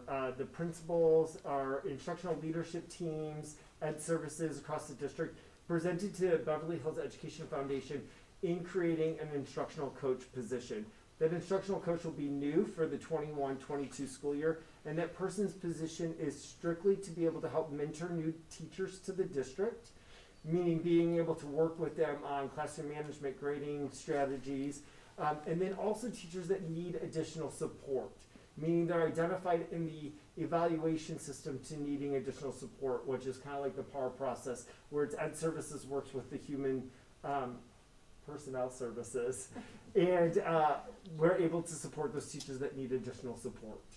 And have you started to look for someone like that, or is? We actually have had the opportunity to hire somebody. So that person does not unfortunately start until the middle of July, Okay. but that person will be on board soon. And lastly, you have on here to increase the pathways. Have you any that you're thinking of right now, or have you looked into any new pathways that might be coming along? Right now, so Cindy Dubin, who is our coordinator of our career technical education program, and she is amazing. So I thank you if you're watching, Cindy. But we have been working on just closing out our current pathways. So right now we don't have any new ones that are on the horizon at this time. We're trying to close out like our fashion pathway. We're trying to close out our coding pathway to make sure that we have the 3 core sequence to get the credit from the state that we want. Okay. And so we're really just working on creating grants and funding for those current programs. Okay, thank you. I have a question, kind of Go ahead. driving off one of your questions. The instructional coach, even if a teacher is not identified in their evaluation as needing support, because we've moved to so much collaborative effort and work across grade levels and things like that, would that person also be responsible for helping navigate if there are challenges with teachers all working together in collaboration, developing their lesson plans and all that type of thing? One of the outcomes for this position is creating kind of those common assessments that we keep talking about, is being able to get teachers to work collaboratively on that process of creating common assessments. So then we, as administration and Board of Education community, can really see faster and clearer pictures of benchmarking in each of our grade levels, in each of our subject areas. So instead of say, President Marcus and myself both teach, let's say, English 10, and she's doing something totally different with her final exam, and I'm doing something totally different, and yet we're being compared with grades and simultaneous, we'll have a common assessment to be able to say, were your kids as prepared as my kids, or vice versa. That's and so fantastic. that'll be part of that person's position, is to make sure that that is exactly that playing nice in the sandbox concept. And creating more equity, because you Yes. want the students to have the advantage of the offerings, no matter whose class they're in. Yes. And if I can also just kind of throw in a pitch for, the design of this position is really purposeful, and this person's spread really thin. I mean, ideally, we would like to be able to have multiple instructional coaches. We know that our I-4 coaches are, they exceed, our expectations. They are exemplary, and they act as coaches, and that model works, and we've seen that model work. And so there's many characteristics about that type of model with an instructional coach. Many school districts even have a separate coach for math and somebody for reading. So we're just embarking in this area, but I'm just going to throw in a pitch for, ideally we'd like to see some instructional coaches, multiple coaches at each school. All right. I'm going to kind of jump on a little bit. You're going to also notice in this next two slides is there are two goals missing from the strategic plan to the LCAP, and that's by design. We created our strategic plan more robustly to, I'm going to say tackle or attack both even our leadership, right? So you'll see that there's a goal that's missing, goal 4. That was our leadership goal. That is an internal goal with the Board of Education Administration staff that we want to work on, but is not required by the state to address. So we added an extra goal there and also with facilities. I think I brought that up. Yep, absolutely. So there are two goals from the strategic plan that aren't represented in the LCAP, and that is by design, we've created a more robust strategic plan than the LCAP or the California Department of Education requires. So the next section of that LCAP you'll see addresses the goal 3 and goal 5 of our strategic plan, obviously the positive district and school climate, and then also the culture around that. And that's where the work from the PBIS intervention, OLIS implementation, which is the bullying survey, it also aligns with the California Healthy Youth Act, which asks us to do a school culture survey. So some of that data is in there. In addition, you'll see Dr. Berge and I sit on our district level of our English Language Advisory Committee, to our web and link programming. Web is the middle school version of link. It's something that we're hoping to implement for the fall of 21. That's why it's now identified in the LCAP for the first time, because we want to do that transition piece with our incoming 6th graders. And then obviously last but not least, but the diversity, equity, inclusion piece, and getting that work, continuing to move that forward. I'm going to pause again. I just want to make sure there's anything. Can you explain the web and link programming? I'm not aware of that. Yeah, absolutely. So the LINK program is historic in Beverly Hills. What it does is it provides an opportunity for senior and sometimes junior students to take on a leadership role of welcoming in the incoming 9th grade students. So it's during freshman orientation. They play as the big brother or big sister for that incoming freshman student, walks them through their schedules, answers any questions, follows up with them throughout the school year. Then the web, and these are both, they're actually, what is it called? Trademarked. I can't believe I looked for you. But Link and Web are actually trademarked, data-driven programs that we follow and then train the leaders in. The Link leaders. The Link instructors are trained as well. They go off-site and get trained by the actual programs. Web then is the little brother or little sister of the Link program, where 8th grade students, so next year's 8th grade students will be trained, and then we'll help kind of mentor the incoming 6th grade students as well. So it's a really great program. In our existence, we were able to see web 1-year implementation at Hawthorne, our first year in the district, and then reconfiguration started, and so we want to bring that back onto back into implementation. And we have the teachers. They're excited, and so it'll be a really great benefit, I think, for our students' transition and for our parents. Do those letters stand for anything or just web? I knew you were going to ask me that. It does, so does Link, and You'll send me that. You'll Yes, send me. I will. Because I can't Google it right now with my presentation. No, that's... Last but not least, and definitely the area I'm not the strongest in, so is the goal 6 and goal 8, meaning this is the maintenance and then technology. And so again, referring back to that 5-year deferred maintenance plan, which is great. All the work that Ken Haas is doing, and then again, all the work that David D'Amico is doing within looking at our technology staffing and the contracts and stuff and streamlining that. So it's nice to be able to highlight all that work into the LCAP as well. You'll notice that the LCAP is basically an empty shell. We're making guesstimations around funding and stuff because it's a proposal. And then that way we get to come back at the end of the school year when we have CASP data and student growth data and all those things that we all seek to have. That's when we'll be able to come back and do an update for you, exactly how much, what were the actuals for the budget, and what were we able to accomplish and what we were not able to accomplish. So at that time, Any questions from any members of the board? Dr. Stern? Mrs. Wells? Ms. Walker-Schuman? And I just want to thank you again for the presentation. Really, you do a tremendous amount of work, Dustin, and you bring it across and put it over there so beautifully, and thank you. And really, and I'll look for the web and the link in the next. I'm going to send it to you in a second. Where everybody belongs. Yes, when everybody belongs. So I will move. What did he say? When everybody's. Where everyone belongs. Oh, okay. Let's see. I think at this point we need to get an approval, do we not, for Yes, the 21, 22, or 24? Let me see. I took my glasses. Local Control Accountability Plan. We need an approval of the 21 to 24. I will move approval of the 21-24 local control accountability plan. Have I got I'll a second? I'll second. Thank you, Mrs. Wells. Okay. And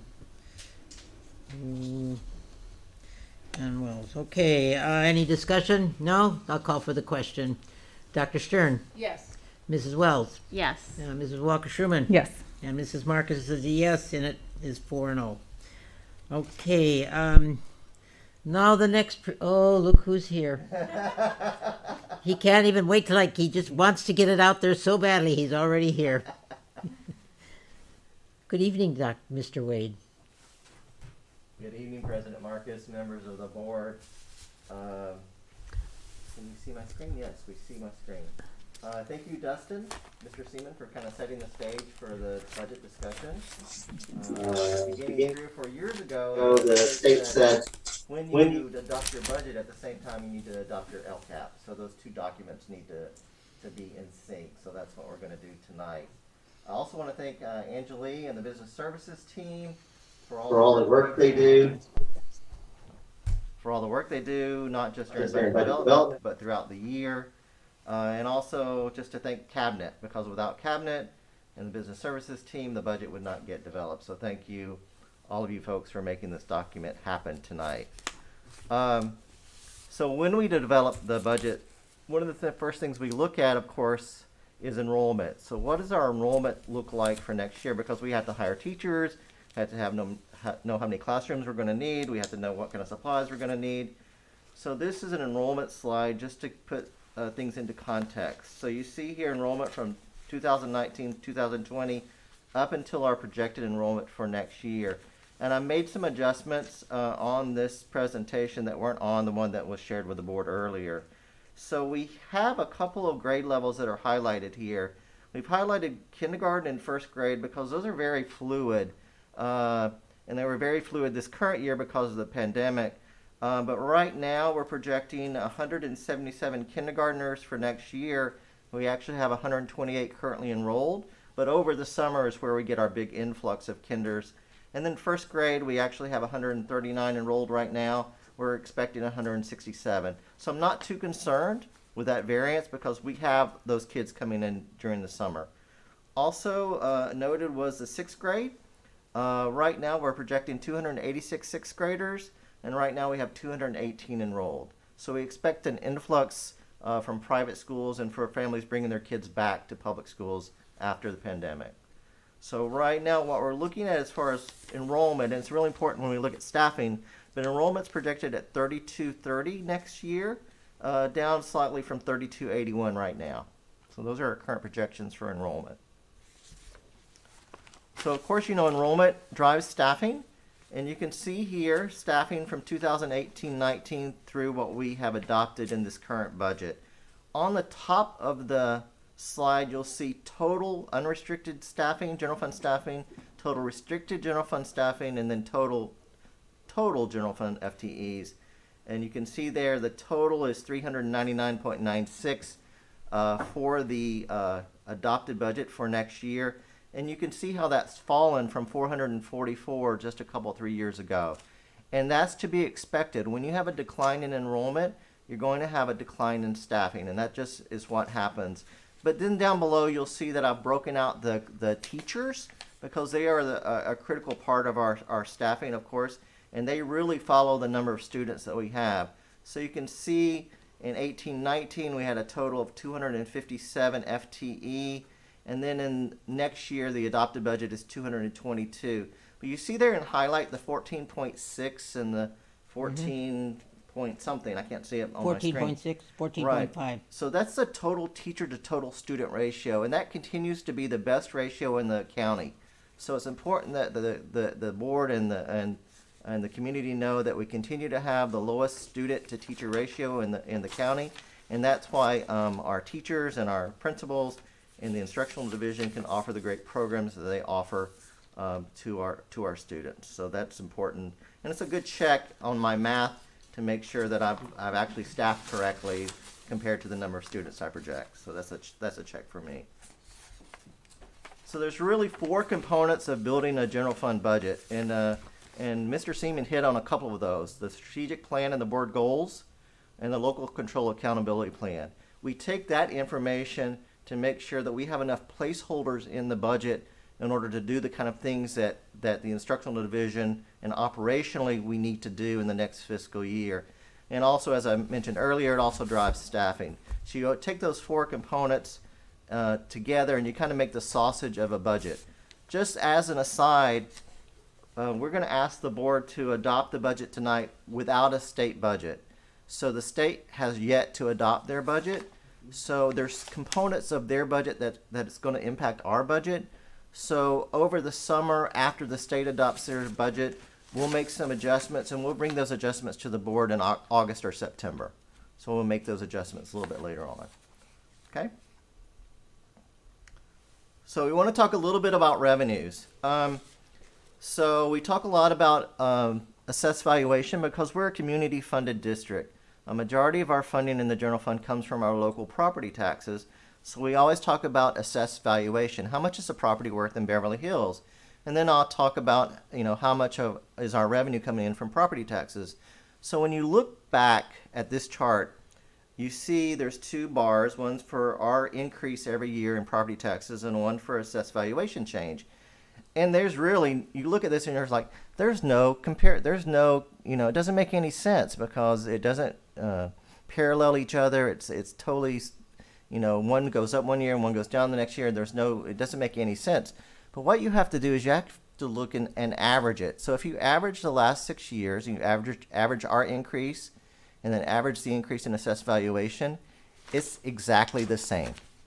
So if you do a 6-year average, although this chart makes it look like there's no correlation, the average over the last 6 years is a 7.4% increase in both our increase in property tax revenues and in assessed valuation. So that just tells us that even though it's hard to look at it on a chart, there is some correlation between assessed valuation and the amount of revenue we get from property taxes.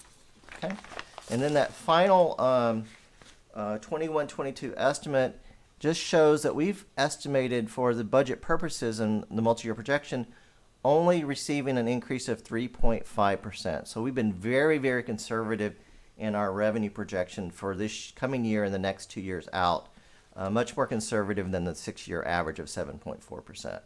So that's an important note. So you can see here just the property tax revenue anticipated increase over the next 3 years from $55.1 million to $61.1 million in 23-24. And that's based, of course, on the 3.5% increase in each year. Okay. So looking overall at our general fund revenue for next year, I just want to point out the yellow slice of the pie right there. 5% of our estimated revenue for next year is going to come from COVID funds, state and federal COVID funds. So that's a huge slice of our revenue that's coming in. And those are one-time revenues. They're just coming in to address the things that we need to do to bridge the gap caused by the COVID-19 pandemic. A majority of our revenues, as you can see here, come from property tax. It says property tax LCFF. For us, it's really property tax, something called the Education Protection Act, and something called the Basic Aid Supplement, which equals about $62 million. And you can see also a slice coming from local sources, the 14.4 million. Of course, a majority of that, 11.5, is the JPA from the city of Beverly Hills. We get a little bit of money from other state sources and federal sources. Okay. So when we look at expenses, so also on this slide you see another slice of the pie up there. And in this slide, of course, it's dark green. Those are COVID expenses. So on the other slide, you saw COVID revenues, and you can see here one-time COVID expenses here of almost $5 million. But a majority of our expenses, we are a people-driven business. So when you look at this, you see a majority of every dollar spent, 38 cents is for certificated salaries, and then 13 cents is for classified salaries, and 21 cents is for employee benefits. So majority of our expenses, and this is always the case, about just under 75%, are related to employee costs. Just about $2.2 million for supplies and about $16 million for services. Those are things like utilities, insurance, and other kinds of contracts. Okay. So when you put all of this together in our projection for our adopted budget, we expect to begin the year next year with a beginning fund balance of the general fund and Fund 17, which is our reserve fund, of about $28.3 million. We expect to get about $87 million in revenue, to expend about $90 million, have an ending fund balance of about $25 million. We have some of that assigned as restricted funds, and we expect to end the year next year with a reserve for economic uncertainty, or a reserve of about 27%. Okay. Moving forward, the county requires that we actually do a 3-year budget, much like the LCAP. So we have to do a budget for 22-23 and 23-24. These are kind of our assumptions as we've built those budgets. Enrollment will continue to decline a little bit over the next couple of years. We're going to, as enrollment decline, as we spoke earlier, the number of our teachers decline. We have a decline of 4 FTE built in for the next 2 years, but then we have added back 1 FTE for the expansion of TK. We expect the state to stick with the expansion of TK. So even though we're going to cut 4 other teachers, we're going to add back another teacher for TK in each of the next 2 years. Employee compensation, we have an agreement with our employees for a 2.5% increase over the next couple of years. We've built back in workers' compensation. As a reminder, next year coming up in 21-22, we have a workers' comp holiday, if you will. We've already banked enough money to pay our premiums for workers' comp for next year, so we don't have to hold any money aside. But then the following years, we need to start expending for workers' comp again. Property tax growth, very, very conservative at 3.5%. We budgeted $11.5 million continuing from the JPA, and 2% also continuing for the OPEB, which are our retiree benefits liabilities. So we're going to continue with that allocation. So putting those assumptions into numbers, we have here our estimated beginning fund balances, revenues, expenditures, transfers out, and then projected ending fund balances. So this is, when you first look at this would look concerning because you have a $3 million loss, operational loss in those years. But remember, our revenues are very conservative. We're going to update those in July, and our expenses are very aggressive. So when we update this in August or September, I can assure the board that the operational loss will be much less, if not erased completely. Depending on the state. Depending on the state, correct. But we continue to have a very strong cash position and very strong reserve for economic uncertainty, higher than the state average. Looking at the other funds, there's a lot of things going on with cafeteria funding right now. There is a possibility that the state is going to step in and fully fund breakfast and lunch for all of our students. That would, in essence, erase any contribution we have to put into this program. And we may not even have a contribution in the current year. So that's Wow. very positive news, that contribution may disappear, and that's $200,000 to $300,000 a year. We have the deferred maintenance budget for next year. We expect next year to expend about $75 million for Measure E and Measure BH. We also expect to expend some developer fee funds for program expansion. And then self-insurance is just money we set aside for dental and vision premiums. And then, of course, we're going to continue to fund our OPEB retiree liability. So it's just some final thoughts. Just as I mentioned earlier, the state has not finished their budget process, so we're going to make some changes to our budget after the state makes their final budget. So 5% of our budget, both revenue and expenditures, are related to COVID dollars that are coming in. About 4.5% of our general fund expenses in 21-22 we expect to be one-time expenses related to mediations and settlements. So we expect those to go away after 21-22. Revenues conservatively projected. We have a strong balance. We have great cash. We're not going to have to do a tran or do a borrowing next year to borrow cash, so we don't have to worry about that. And overall, the budget is in line with the LCAP. We've set aside funds to do the things that the instructional division and operational division need to be done. And we recommend that the board adopt this budget so that I can change it next week. Okay. Maybe we should get a motion for the thing, and then we can go around and start discussing it. So do I have a motion to approve the budget for the 21-22 school year? I will move approval of the 21-22 budget. Thank you, Mrs. Walker-Schuman. And a second, Ms. Dr. Stern? Okay. So let's start with the discussion. Dr. Stern, comments, questions, any thoughts? I see that on some of the final thoughts, you are mentioning the mediations and settlements. So that would be a general fund expenditure. How do you feel that is, how much of an impact do you feel that will be for this upcoming year versus in previous years? We have a few more mediations and settlements than we would normally have in a fiscal year. We always have some settlements and mediations, but this is extraordinary given the passage of AB 218 related to some issues regarding liability, past liability. So this is really a one-time occurrence, I believe, and it should not be at this level moving forward. Thank you. Thank you. Mrs. Wells? Thanks for your presentation, Wade.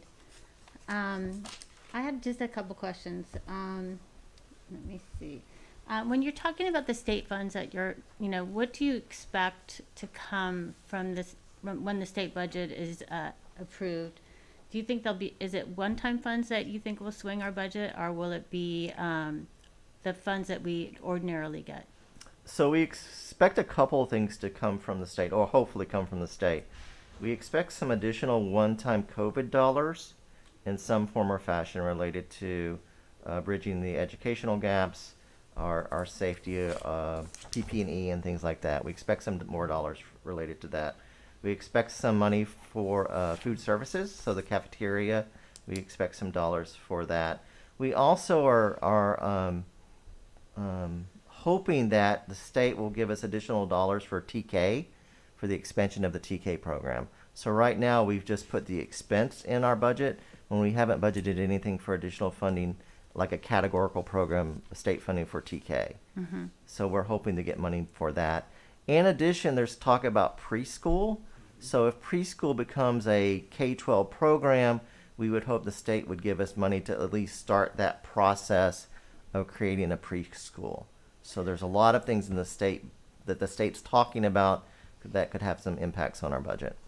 So the one-time funds will help potentially for this year, but for years 2 and 3, if anything, it'll just help with your ending balance or starting balance, whichever way you want to look at it. Correct. So as we get these one-time funds in, it's always important that we invest in things that don't eat or breathe, because we can't continue that after the funding. So we make sure that we buy things that that can be used for the students that are currently enrolled in the school district.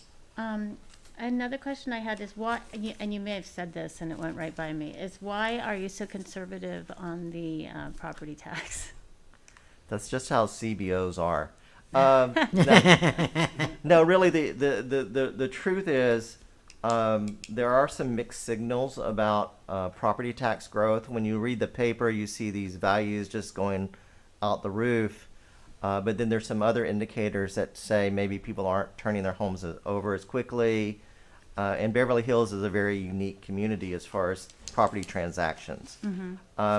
We will have a much better sense in July. We'll actually get the final numbers for the current year, and then I'll be able to update the board. But for now, for budget adoption, we thought we would be conservative. Now, this is what this is going to do with the adoption of this budget. The county will write us a letter, say we accept your adopted budget, you have sufficient reserves, but you need to look at your deficit spending. So expect to get that letter, but we already have an explanation. Right. In terms of the salaries and benefits, I think I forget what the percentage was, 72% or something to that. I think so, yes. Around that.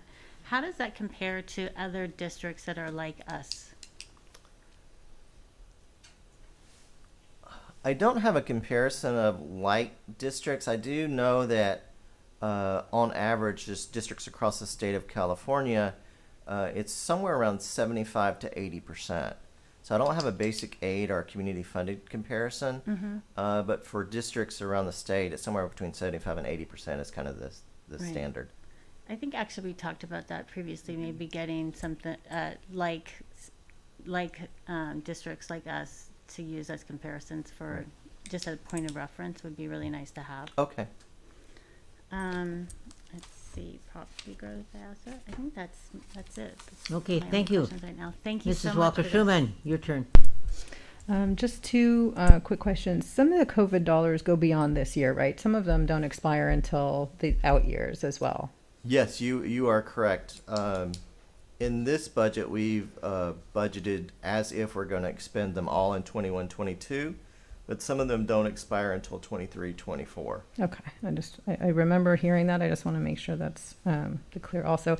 And I just want to commend you for all of the massive improvements. If you look at our budget from 3 years ago, the things that we were worried about 3 years ago and where we are now, it's a pretty remarkable sea change. So thank you for your role in shepherding us to that place, and your whole department. Appreciate your work.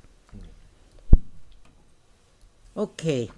Well, first of all, I have to again compliment you, Wade, on one of the most unbelievable presentations, understanding, and the amount of work that you present to us in such a way that the questions that we can ask of you are such that I just am amazed that you stand there with such conviction, and you are so confident, and I just want to share that with you. I know I spoke to you earlier. I was concerned about, and I, of course, as an alarmist, was worried about the 3 million, and I saw it dwindling away every year, and you reassured me that was a result of you being so conservative as CBOs are, as you pointed out. So I just like to hope that, and I hope that Beverly Hills will start selling a few more homes so we can get a little bit more. I'm not leaving my house, by the way, just yet. But I would like to address something that I've been hearing, and I don't know how that's going to affect us. I hear a lot about the national change in what might come to the district. Is there anything that nationally we might be getting as a windfall, or is that just not a possibility? No, that's a great question, and when I budget for federal funds, which are national funds, I actually budget those very conservatively too. I budget them at 80% of the prior year, so I'm very, very conservative. But we are hearing from the current administration talk about additional funding for special ed, huge amounts of funding for special ed. And huge amounts of increases for Title I, and we do have a substantial amount of Title I funds, about $500,000. So if those things come to fruition, those are immediate impacts on our budget, especially the special ed component. And it will not matter whether we're a basic aid or a ADA, it just, everybody will get equal parts of the pie, that it doesn't matter what we are. Right. You're absolutely right. Especially the special ed funding, it will not matter at all. Thank you. Okay, so we have I was going to call for the motion, but we have Mrs. Stern, you wanted to say, Mrs. Wells. Yes, I had one other question, and it may be too detailed, actually. When you were talking about the teacher to student ratio and how we compare to, in the county, do they only compare it by that at that level, or do you look at it by the different grades, or for high school? Do we have the same standing in the county for the ratio for high school versus as well as for elementary? Right. So for elementary, TK through 5, we look at classroom ratios, basically teacher to students in a classroom. But for now, grades 6 through 12, we look at something called teacher contacts. So how many, because they're in, kids come in, all day long. They go around to specials. So we look at contacts. So when you look at both those different calculations, we continue to be the lowest in the county as far as teacher contacts and student-teacher ratios. Okay. Great, thank ready? you. Call for the question. Dr. Stern. Yes. Mrs. Wells. Yes. Mrs. Walker-Schuman. Yes. And I'm a yes, and it passes. Thank you again for your wonderful presentation. Thank you. Thank you, guys. Okay, we have a resolution, approval of a resolution authorizing year-end appropriation of transfers. Was this the one where we're going to do several in one? Yes. Which ones are we all going to do in one? I think B, C, and D. Was E included in that? I don't remember. Yeah, it was all the way through G. So may I make the motion? Sure, please do. All right, so I will move approval of resolutions 2020, 2021, 040 through 045. I'll second. Okay, and can we have a motion for 12C? Oh, I thought we were gonna vote on them all together, so. Yeah, that was the motion I just made. Oh, if you made for all of them, I didn't, okay, I'm so sorry. That's okay. Okay, so, who was the second on that? Mrs. Wells. Mrs. Wells, okay, any discussion? Hearing none, I'll call for the question. Dr. Stern, Yes. Mrs. Wells, Yes. Mrs. Walker-Schuman, Yes. and Mrs. Marcus is a yes, so that takes care of that. Okay, now we're going to, is it G? It's H. So H, okay. I will move approval of resolution 2020, 2021, 046, establish Fund 08, Student Activity Special Revenue Fund. Do I have a second? I'll second. Okay, with that Dr. Stern? Okay, Tristan Walker and Dr. Stern. Okay, any questions, any comments? President Marcus, I'd like to make a comment. Yes. The accountant in me loves this because we are creating a new fund that will allow the board and the community to see the transactions of the associated student body. We do review those transactions. The auditors actually look at those transactions, but they're not presented in these types of reports. With the creation of this fund, both the board and the community can see the transactions, which can be very substantial, of the high school's associated student body. Okay. So Does that also include the middle school too then? Do they have a? If they're established as a formal associated student body, and they may get there in the next year or two, right now they're kind of informal, but eventually we hope they'll be a formal associated student body. Okay, great, thank you. Okay, call for the question. Dr. Stern? Yes. Mrs. Wells? Yes. Mrs. Walker-Schuman? Yes. And I'm a yes, and that passes 4-0.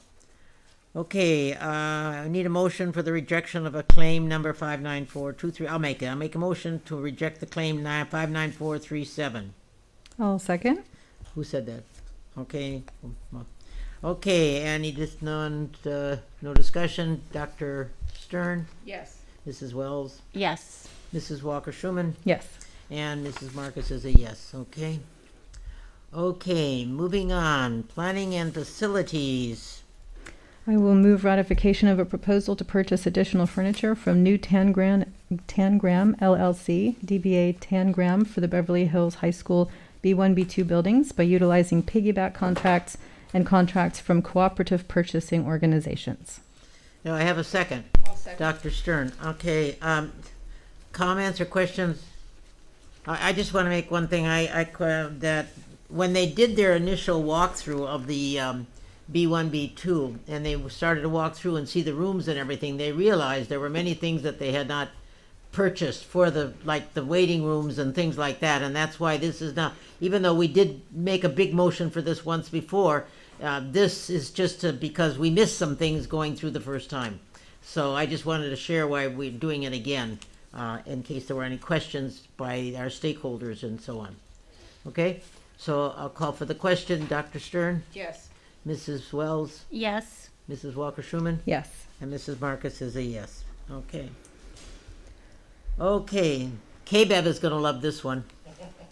Okay, this is a motion I need for 13B, please. I'll make a motion for the ratification of agreement with AAA Network Solutions, Inc. to perform a broadcasting survey to restore the KBEV input signal. Well, I'll second. Who said that? Okay, thank you. Okay, any discussion? I do have one question, Sure. a clarification. In the rationale, it says that this will be paid by developer fees, but then in the financial impact, it says it'll be paid by Measure BH from the Can we technology get a budget. clarification on that? Thank I'm you. sorry, I should have asked this. I didn't give you guys heads up. I No, that's apologize. okay. I saw That's this okay. after the fact, so I'm sorry to surprise. No, Pop I don't know if question. we have an answer to it. I saw that too. I forgot about it. I'll give you the accountant's answer. Uh-oh. If we're expanding the capacity of the KBEV program, we can pay for it out of developer fees. If it's just a replacement, then it's probably going to come from the bond funds. So should I congratulate Romeo Carey on expanding the KBEV offering? Yeah, probably so. Congratulations, Mr. Carey. Is he here? We can congratulate him. Okay, a call for the question. Dr. Stern? Yes. Mrs. Wells? Yes. Mrs. Walker-Schuman? Yes. And I'm a yes. Okay, item 13C, can I get a motion, please? I will move approval of an agreement with King Office Services to provide moving services for the facilities and construction offices at El Rodeo School. Second, I'll second. Miriam. Okay, just a little bit of information on this. Now that they're starting to work on the front of the building and they need where they have their offices and their bungalows for it, they now have to move that to the back side, so that's what's causing this slight, it's of course going to be paid by the bond fund, but they just have to move their offices from one side to the other to accommodate where they're going to be. So I just wanted to share that so everybody knew why we were moving it, because we just moved it there not too long ago. Okay, and call for the question. Dr. Stern? Yes. Mrs. Wells? Yes. Mrs. Walker-Schuman? Yes. And Mrs. Marcus is a yes, and it passes 4-0. Okay, we have come now to, I guess this is communication from the board members, and we will start with you, Dr. Stern. I just want to say it's, we're at a great point in the year where, perhaps many families are enjoying being away or being, relatively free of some of the typical routine of the year. And I'm really happy to see that we've, come to this point where people are relatively relaxed and, we obviously went through a lot this year. I thought the graduation ceremonies were incredible. The contributions from some of the students who spoke was amazing, and you could really see their eloquence and how safe they felt, I think, among our district as students who take part in this community. So I feel that, landing on our feet after a very difficult year, I want to say that the graduation ceremonies, the promotion ceremonies, for me, really drove home that we have an amazing district, and we came around, full swing with everything intact. Some bruising, but I think everyone's in good shape, and I was very, very pleased overall. Thank you. Thank you. Mrs. Wells. Well, I'd like to say, since it's mid-June and we are in the midst of celebrating Pride Month, that I'd like to say that I stand with my family and my friends and my colleagues in fighting for civil rights for all LGBTQ people across the country. And that's it. Have a nice evening. Thank you for that. I appreciate that. I would like to clarify the comments and questions mentioned in public comment submitted for the meeting today. The group I was referring to that is negatively affected by education is the poorer communities who do not receive the same funding that we're fortunate to receive. It's undeniable that we have far greater resources, staffing, and programs by comparison to many other public school districts in the state. I'm the one that asked for the proposed math curriculum to be added to the agenda for the discussion. I advocated against the proposed curriculum that framed mathematics as racist. I can understand why, out of context, there may be questions about my statement, but if you watch the meeting, my comments in context were clear. We must always aim high. That is why the math curriculum must not be limited, and we should strive to add more advanced classes, not the opposite. In regards to the comments about our school district no longer serving as a model in education, I would remind everyone that we are only 7 months into reconfiguration when COVID closed the buildings. For the following 15 months, we pivoted to remote education and delivered remarkable adaptation to a once-in-a-lifetime environment. Rome was not built in a day, and even under optimal circumstances, one cannot reasonably expect to see massive transformation in such a short period of time. To characterize management of this change in configuration and response to a once-in-a-lifetime pandemic as, quote, dimming of our district is not fair or accurate. There have been no shifts away from academics. While the writer may not have experienced racism in this district, how fortunate for her, there are regular occurrences in our student population that reveal behavior that is unkind and culturally insensitive. It would be a sad day that our school administration cannot address comments made by students that are hurtful to their peers.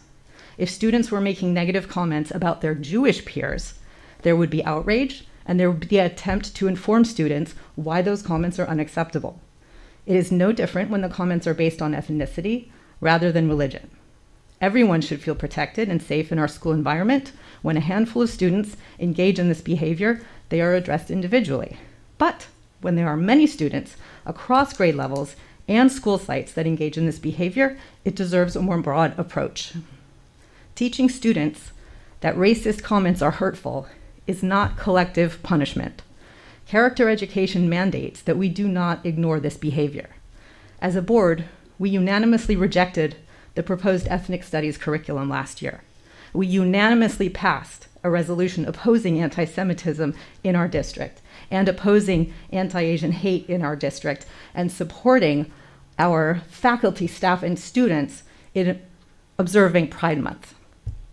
None of these caused a reaction and all have had impact on our educational environment.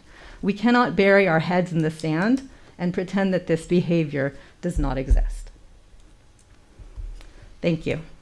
Thank you. Okay. Well,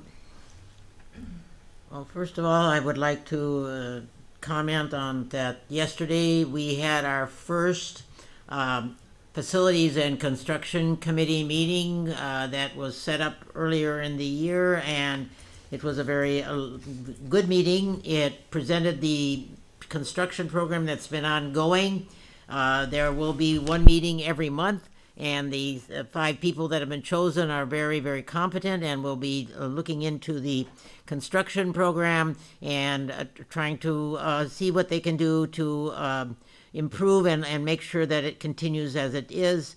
And then also the other word in that title is facilities, and again, the facilities will also be addressed by that committee and looking at what projects there are and what can be done and making suggestions. And so I would just like to mention that their next meeting will be in August, on August 11th. You're welcome to attend the meeting. It is virtual, and probably soon it will be live. I mean, they'll be in person, but for now, there will be an agenda, and you can see the meeting or attend it after. I think it's taped right now, but maybe they can see it at the time. I'm not sure how it works. And I'd also like to mention that yesterday I attended the LA County Trustees Association's monthly meeting. Unfortunately, it was about redistricting, and I did not think that I would have much interest in redistricting because I'm not going to be redistricted, so I didn't stay too long. And but I did attend because I felt it was my duty to go there to find out what was going on. And so, with that in mind, I think that we have concluded our meeting. Our next, unless Dr. Berge, did you have anything else you wanted to say? I think it would be.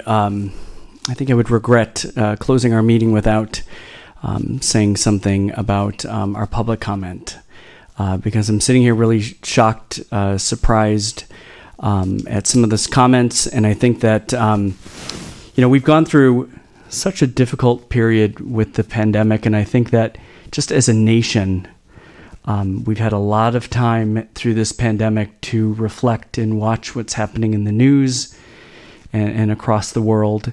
And I don't think that has all been very positive. I think it's been very politically charged and being cooped up and really taking a hold of what our media is putting out there. I do want to say, it's hard to sit and listen to some feedback when you know that we have a very challenging job. We have a lot happening in our schools with a lot of the behavior that's happening, and I think that it's important for people to know that it's not one or the other. It's not just a curriculum issue. It's not just a student discipline issue. These things are handled both ways. These things are handled through the administration and through disciplinary procedures when appropriate. But I have to tell you that I think that the one thing that's really surprising and really saddened is just seeing the number of students that are bystanders. So when we see this type of behavior that's happening, and if it's racist behavior, students not aware of what they're doing or how they're being offensive to somebody else, it isn't about punishing everybody.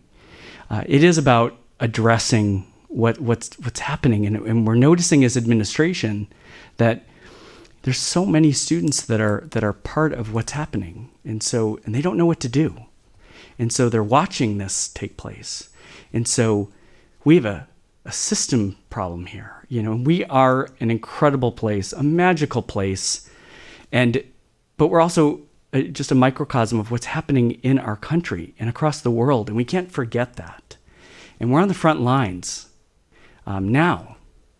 And while I'm respectful of what happened many, many years ago and people that have worked in our district, it's a tougher place to be. It's a tougher place to teach. And we're working very, very hard to ensure that we're providing an environment that is safe and secure for all students, no matter where they're coming from. Much of what was done in the latest incidents was done through literature. We do believe that I think Ms. Bauer, who is somebody I respect very much, that I've had the fortunate opportunity to work with our Future Focused Schools team, and also on our strategic plan. I do agree. There's so much about what she said that it is important to incorporate into our curriculum and character education programs. And a lot of this does come back to PBIS. And it does come back to, if we don't see, if somebody doesn't understand, it is our job to help teach kids how to behave if they are inappropriate and saying inappropriate things about other people. And so I realize that there's a lot of discussion about critical race theory. I see what's going on, and I want to express to people, we are not teaching critical race theory. We're having authentic conversations with our students. We need to do this with our families. We have placed our diversity, equity, and inclusion work into our strategic plan because it is really tough and it's really hard. And if you've been following along, you can see it's going to be very difficult moving forward. But we're up to the task. It's in a board-approved strategic plan for a reason. This isn't something that's done overnight, but it's done collectively with our community, and we have every desire to move forward in a very collaborative way. We are not looking to adapt someone else's curriculum. We want to design our own curriculum. We want to reach out and make sure that what we're doing is purposeful and that it's meaningful and that is unique to Beverly Hills. And that isn't done overnight. And so there's going to be a lot of pushing. There's going to be a lot of red-faced conversations. There's going to be a lot of emotion going forward. But that's the only way we're going to get through this work together as a community. And I think we can handle it. I think we have the right people. I think we have the right leadership. And unless we get there, unless we get to a place where every single student feels comfortable, we can't get to the exceptional learning opportunities when we have kids that don't even feel safe and secure coming to school. So they have to happen at the same time. It isn't one before the other. We have a huge responsibility to ensure that we do both. And I am confident that we can move forward together and design a very unique opportunity to pull our school community together. Thank you. Thank you. Okay, with no further comments, I'm going to adjourn the meeting. We will be meeting again July 13th, same time, same place, and have a wonderful 2 weeks, everybody, and good night, everybody. Thank you. Very good. Nice comment. I wanted to make sure you were going to say something, Michael. Thank you. I know you did. Thank you. And I needed you. I needed you to be able to have. Thank you, and you did that on purpose, and thank you. I was going to send you a note, and I didn't even need to. Thank you. I'm just very I know. I knew you. I was disappointed done. because I'm just. Yeah, I know.